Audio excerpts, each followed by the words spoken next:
ni Mali ko kan policier malien bɛɛ lajɛlen ma k'a fɔ ko wagati fɔlen o sera wagati fɔlen bɛ tali kɛ jumɛn na o ye an ka jamana daminɛna janfa kɔnɔ an ka jamana daminɛna namara kɔnɔna na o nɔ kan a yera ko diɲɛ mɔgɔw wulila k'u bɛna an dɛmɛ minnu yɛrɛ kun ni an ka kɛlɛ tayɔrɔ ye olu ka janfa de o nɔ kan an ye sira di Faransi ma sira dilen kɔ Faransi ma jamanadenw o sɔnna ka wuli k'u jɔ ji kuncɛ la n'an b'a fɔ k'a fɔ ko yɛrɛwolodenw furulanba ka wele lase jamana yɛrɛwolodenw bɛɛ lajɛlen ma k'a daminɛ Kayi fo Kidal komi bɛɛ b'a dɔn cogo min na sini jamana in sigicogoba bɛɛ lajɛlen bɛ bɔ bɔli welewelemada n'o ye sini bɔlen ka bɛn avril kalo tile 28 ma u bɛ tali kɛ o la o laɲinina yɛrɛwolodenw souverainba k'a fɔ fɛn bɛ tali kɛ an ka jamana ka lafiya jamana kɛlɛ banni o bɛ tali kɛ MINUSMA ka bɔ an da la de o de kama wulada in na ka na welewele kuraya k'a yira maliyɛnw na k'a fɔ an kɔni ye tako 3 minɛn sigi n'o ye nin bɔli min bolodalen don sini o ni min bɛna boloda mois de mai o ni min bɛna boloda mois de juin k'a yira mɔgɔw la k'a fɔ ni nali ko dɔ yan an bɛ se ka na yan mais maanifin an bɛ don min na i ko bi an y'a ye k'a fɔ ko kangaremada banna kɛlɛ de ma o de kama an y'a kanu ka na bi ka kangaremada kuraya k'a fɔ malidenw ye mali kɔ kan mali kɔnɔ maliden fan o fan a bɛ diɲɛ fan o fan ko an bɛ don min na i ko bi tabale gosira yaasa kalo 3 kɔnɔ MINUSMA k'an ka jamana to an ye bi an nana o welewelemada de kɛ ka tila ka segin a kan sini an bɛ ɲɔgɔn sɔrɔ palais la kuma ni juma jiginna o la ka bɛɛ fo ka bɛɛ waleɲumandɔn ka bɛɛ ɲuman sikaso ka sini sigi o yira n na ka kɛ hɛrɛ kɔnɔ o de ye welemada ye ka se bɛɛ lajɛlen.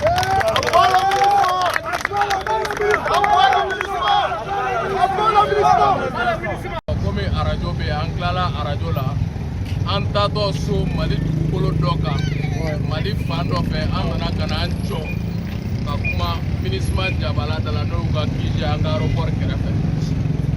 malidenw jɔlen bɛ Mali dugukolo dɔ kan quoi Mali fan dɔ fɛ quoi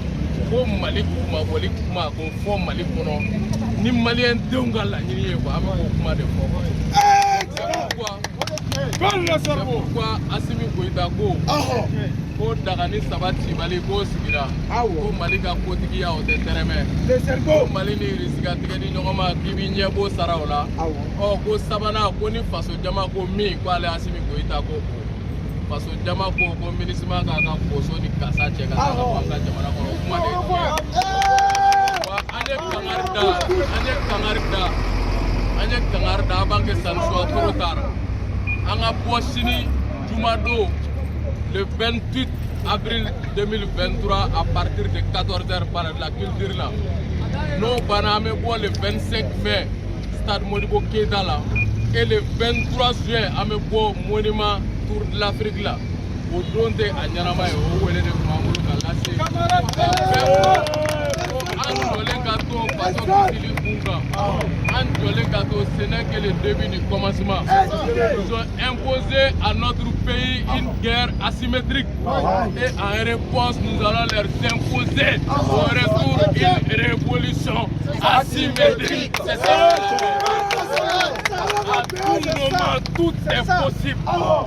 Ni action éclair corrodée, à tout moment, tout est possible sur le territoire malien. C'est les Maliens qui erreront en Oura et en Met. Et cela est incontestable. Au message de Mamoulou Kalase Bema Kabeko, que Dieu bénisse le Mali et debout sur l'aéroport. Merci beaucoup.